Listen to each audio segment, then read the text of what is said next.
you ever stopped to think about how a body could become a kind of passport to eternal life in ancient Egypt?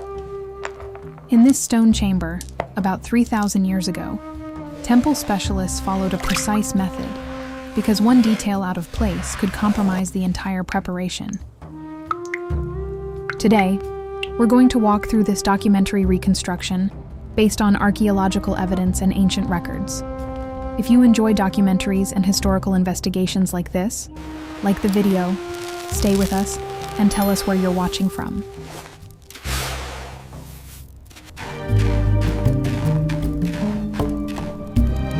Here, death is not an ending. It is a change of state, and that completely changes how everything is handled. The body is not treated as what's left behind, but as the physical foundation for continuity. So every step begins with order and control. Notice the sequence: records, materials, lighting, restricted movement. It almost feels like setting up a production, except the consequences here are real. And there is one important detail. This care is not just belief. It is accumulated practice, refined and repeated over time. Would you trust your eternity to improvisation? They certainly wouldn't. That is why the ritual begins with method, not haste. Before the first real procedure even begins, the work is already divided into very clear roles. One person coordinates, another keeps supplies coming, another tends the fire, another prepares the linen, another lines up the jars, another checks the tools. It may look like bureaucracy, but that is exactly what prevents careless mistakes. And here, a careless mistake can turn into disaster. The team works in flow. Each person steps in, performs one action, steps out, and the space stays clear for the next gesture. Have you noticed how that creates confidence? It is almost like an ancient assembly line, guided by temple rules, and the final result depends on that collective discipline. The room becomes a controlled workshop. Everything has its place, its sequence, and its purpose. Water, oils, linen, instruments, containers, and screens are positioned to reduce dust, avoid confusion, and keep the environment stable. The fire and smoke are not there just for atmosphere. They help sustain the substances in use and maintain a consistent ritual setting.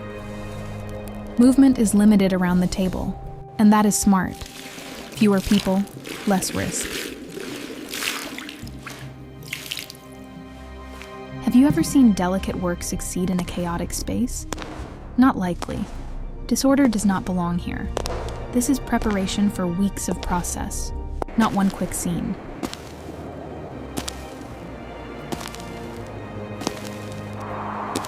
The washing is the first direct contact with the body as both a technical and ritual object of care.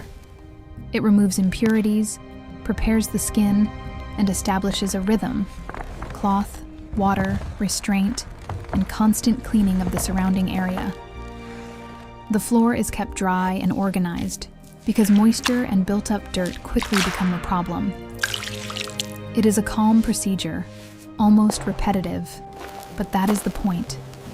Doing it well over and over is what preserves quality. And notice the lighting. The oil lamp flickers, the shadows shift, but the hands stay steady. Have you ever felt that tension of, this cannot go wrong right now? That is exactly what this is, sustained by discipline.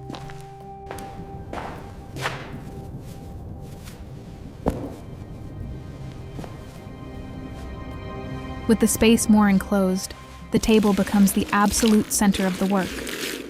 Water is prepared, linen is dampened, and the sheet is moved with care, always controlling exposure and maintaining respect.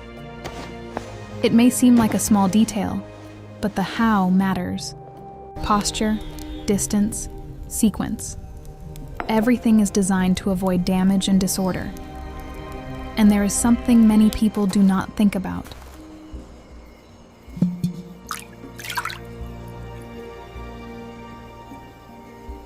Preservation also means controlling the environment around the body, drop by drop, bit of dirt by bit of dirt.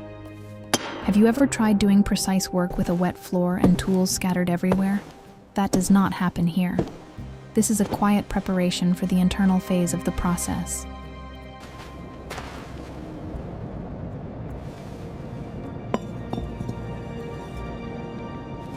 This is where the process shifts phases. The tools come into play, and the environment becomes even more restrained. The movement is calculated, with no theatrics, because the goal is to open the way for internal stages with the least possible risk. At the same time, the team is managing chaos, covering extra tools, opening only the right containers, moving excess people away from the table.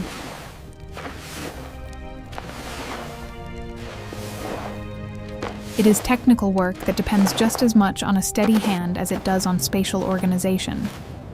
And here is the real question. How do you turn a delicate task into a safe routine? This choreography is the answer. Each person does only what is necessary, and nothing more. Control of the surroundings is part of the procedure.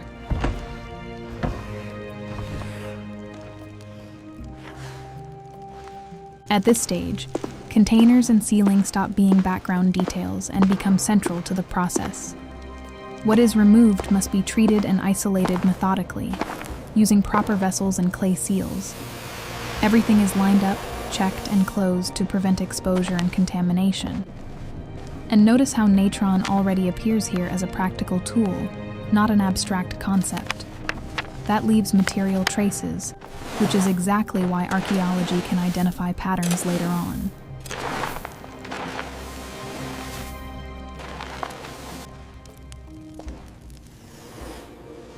This is not magic. It is a procedure that leaves evidence behind. And honestly, you can feel the seriousness of the work in the way they seal and organize every step.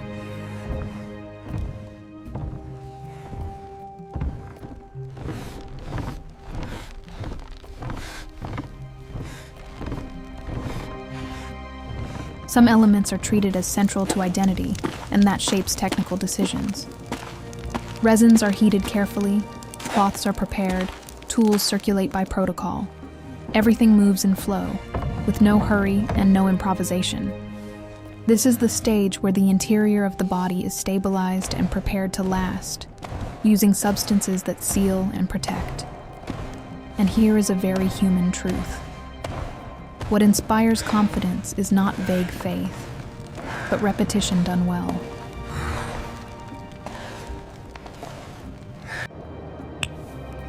Have you noticed how the team works without putting on a show, just executing? That is how tradition becomes technical standard. The outcome depends on that consistency.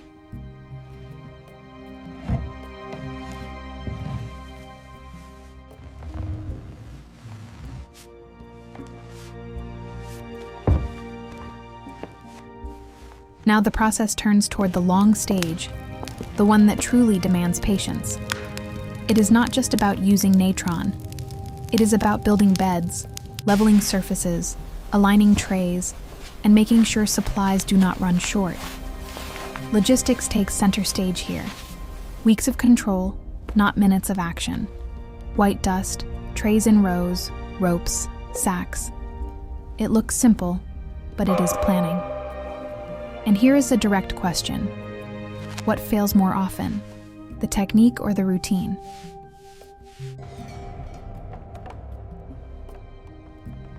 Most of the time, it is the routine. That is why drying begins with organization, almost as if they were preparing a calendar.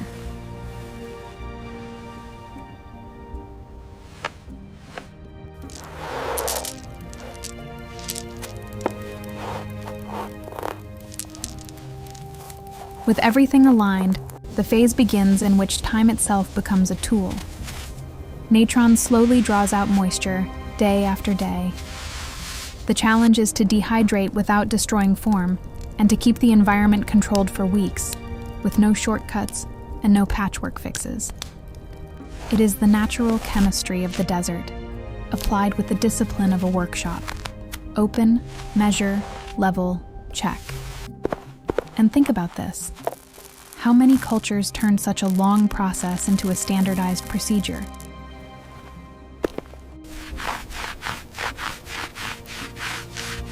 Very few. If you want to follow this reconstruction as faithfully as possible, like the video and subscribe to the channel, because from this point on, the transformation becomes more and more visible. What is prepared here will determine the entire result.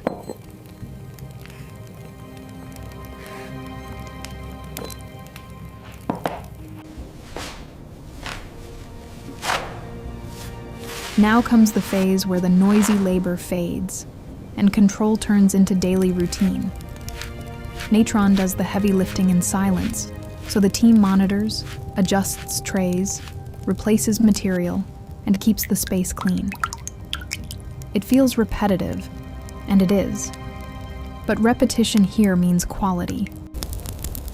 The lamplight has to remain steady. Dust must stay under control, and any spill is dealt with immediately.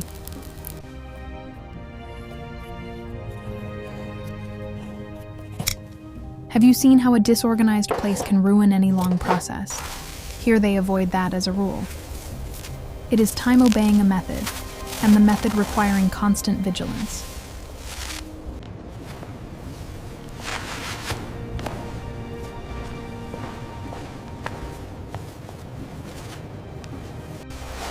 When we ask, how did they discover this? The most likely answer is not a dramatic moment. It is accumulated observation. Dry environments preserve better, and the Egyptian desert is a massive natural laboratory. Natron turns that dryness into something controlled, repeatable, something that can be applied in a workshop. Record keeping and storage show that the practice became a procedure. Measure, count, replace, store.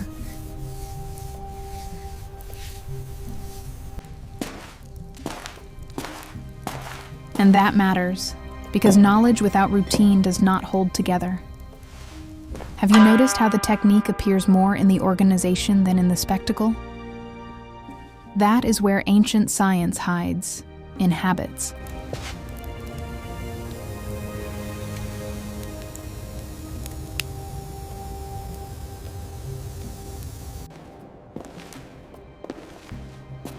Now it is time to reopen access and bring the body back to the center of the work. Trays are moved, surfaces are prepared, and everything is arranged as if this were a stage with no second chance. The return is not just transport. It is preparation for a dramatic visual change, because the material no longer responds the way it once did. The team uses clean linen, controls dust, and adjusts the space for inspection.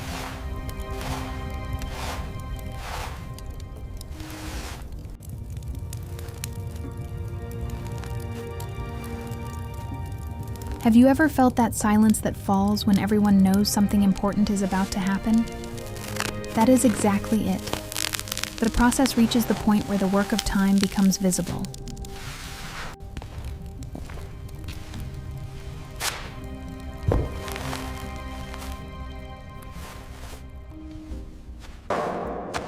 This is the turning point of the video. The before and after becomes physical fact. After weeks, the body returns with a different firmness, a different texture, a different presence. Decomposition has been practically contained. The team removes dust, checks the surface, verifies readiness, and prepares the table for reconstruction. And what stands out is the technical coldness of it all. No performance, just careful assessment.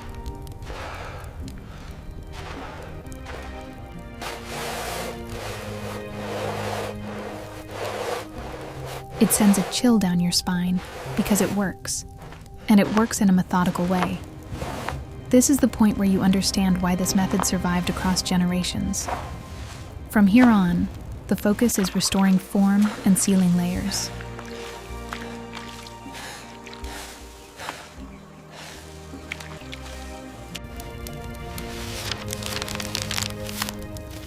Drying is only half the story. Now comes recomposition. Linen becomes structure, filling cavities and restoring contours to preserve recognition and dignity. Oils and resins enter as protection, sealing the body and creating barriers against moisture and outside agents. The work is patient, one small decision after another, never rushed, because rushing this stage can ruin everything. And there is something deeply human in it.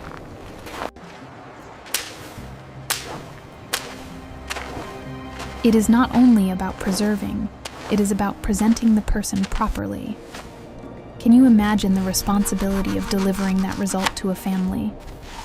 That is why recomposition is treated like precision finishing.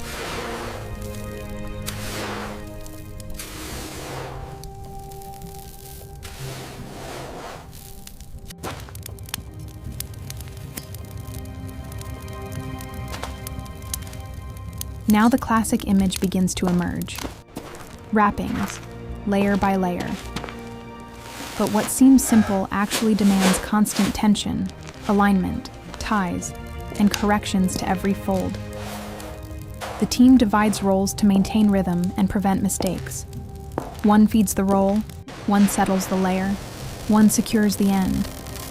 The goal is firmness without distortion, protection without wrapping too tightly.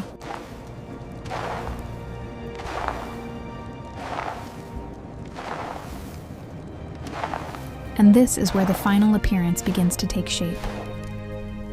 Have you noticed how the smallest detail controls everything? One bad fold becomes a bigger problem later, so they correct it immediately, with no drama.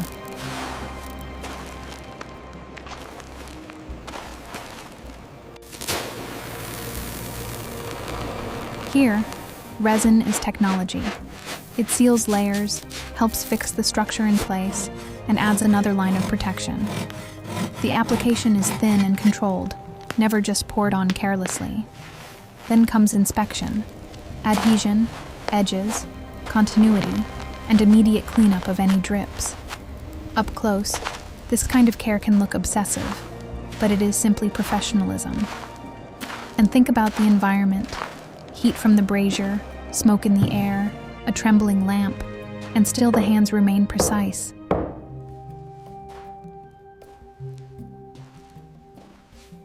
Have you ever tried doing delicate work under unstable light? Exactly. Here, the method overcomes the conditions.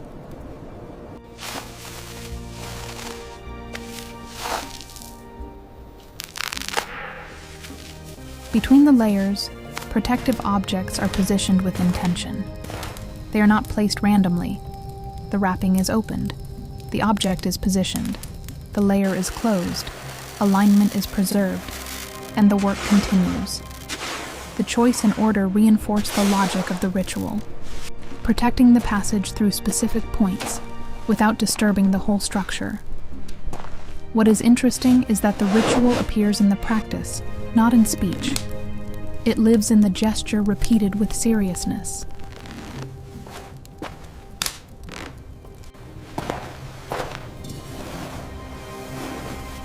And it also serves as finishing work. The final form needs to remain stable. Can you see how everything fits together? Technique and belief are two hands working in the same process.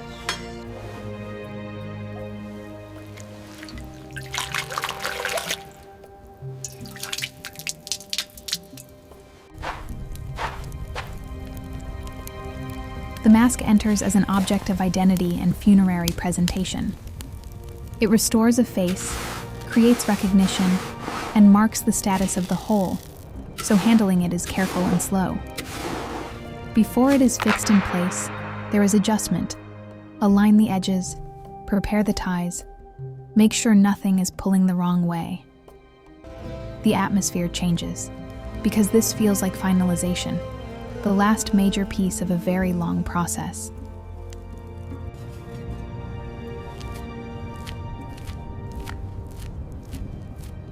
And there is a simple truth here. One scratch at this stage can ruin the finish and create a serious problem. Have you noticed how the final step is often the most tense in any production? It is the same here. Once the mask approaches, everyone becomes even more methodical.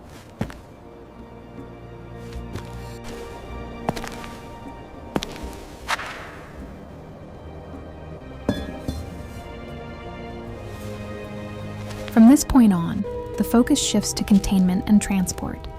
The prepared body is placed into its enclosure, the lid is aligned, bindings are secured, and seals protect the integrity of the whole.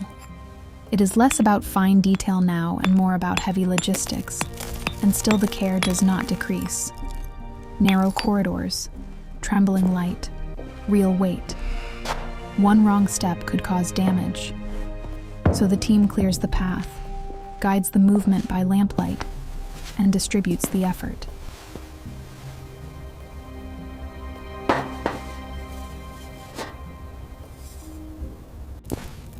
Have you ever carried something heavy through a tight space? Now imagine that, with the responsibility they were carrying along with it. Here, ritual and engineering become one and the same.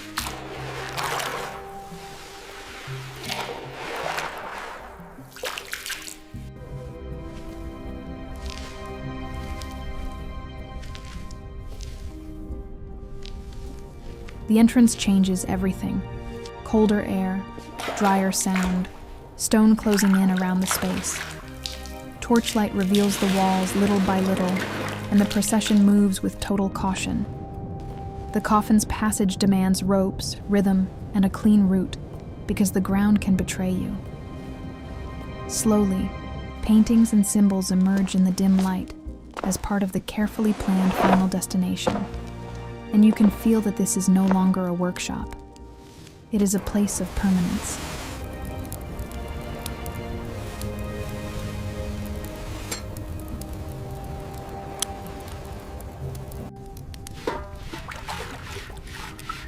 Have you noticed how the feel of a place changes the posture of the people inside it?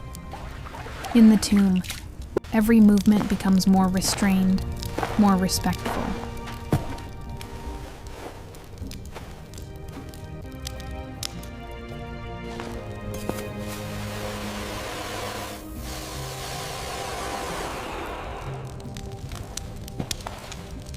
The walls function as a guide. Formulas, symbols, scenes, and hieroglyphs organize what must happen and what must be avoided. The team repositions lamps to reveal details without touching the pigment, as if protecting the instruction manual itself. The space is checked carefully. Where to place things, where to walk, where to finish. All of it preserves the logic of the environment. And that is where the tomb reveals itself as a designed project.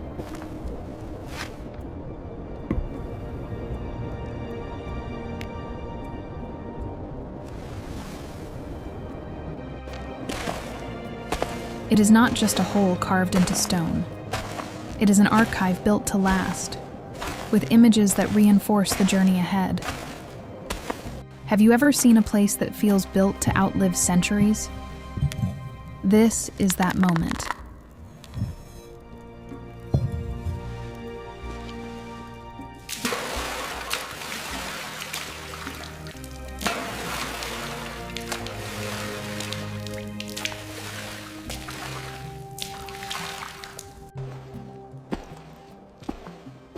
In this section, the tomb reflects one central rule.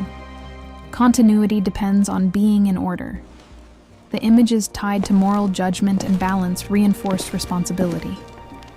It is not enough to arrive. One must arrive fit to continue.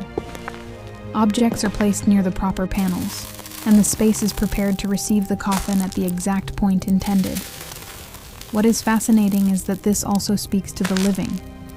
It becomes a permanent reminder, carved into the wall itself.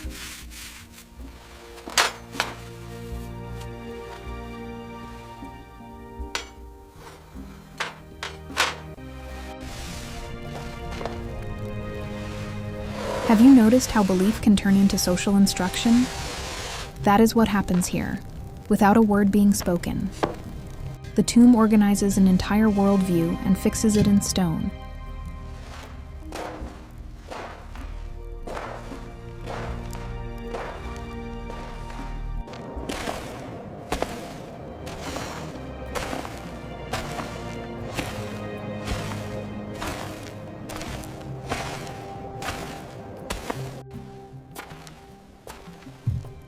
Now come the items that seem simple, but sustain the idea of continuity.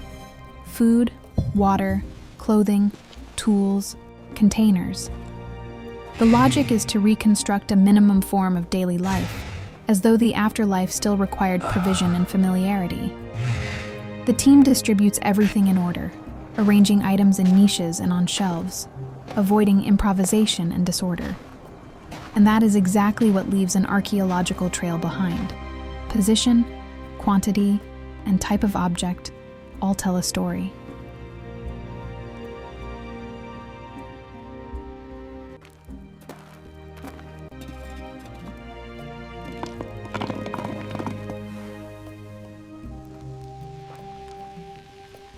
Can you see how daily life becomes part of the funerary plan? It is not decoration. It is a system. And every object, from the simplest to the most elaborate, becomes part of one coherent whole.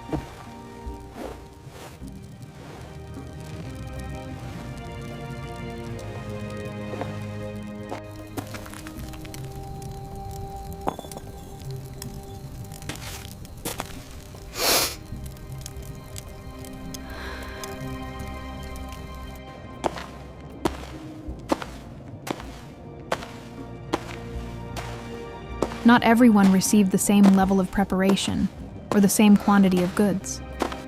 In some burials, there is more linen, more containers, more offerings. In others, the set is minimal, direct, modest.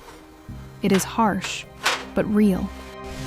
Inequality extends even into funerary care. The team separates, checks, and distributes, and the contrast appears in the environment itself, in both the quantity and the quality of the objects. And the question remains, without romanticizing any of it.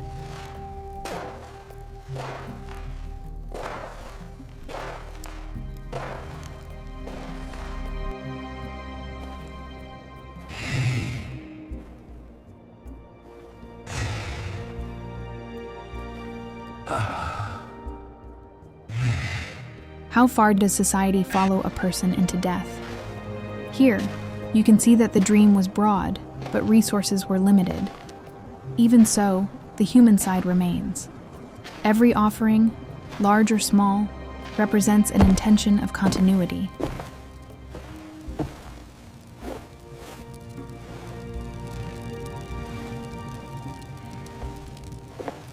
The coffin reaches its final place, and the space begins to close for good. Clay is prepared, seals are applied, the stone moves into place, and access is deliberately blocked, a closure meant to last. The light withdraws, and what remains is the project of permanence: protected body, organized objects, instructive walls, sealed chamber. And it is precisely this care that leaves traces for the future. Marks, pigments, alignments, residues. Thanks for watching. This video is an AI reconstruction based on historical records and tomb depictions, not actual footage from the past.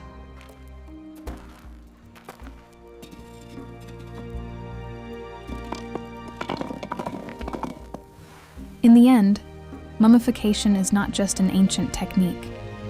It is a cultural strategy for defeating time. And in the most direct sense possible, it worked, because the story is still here. If you enjoy documentaries like this, subscribe to the channel for more videos about ancient Egypt, Rome, the Titanic, Apollo 11, and the great turning points of history.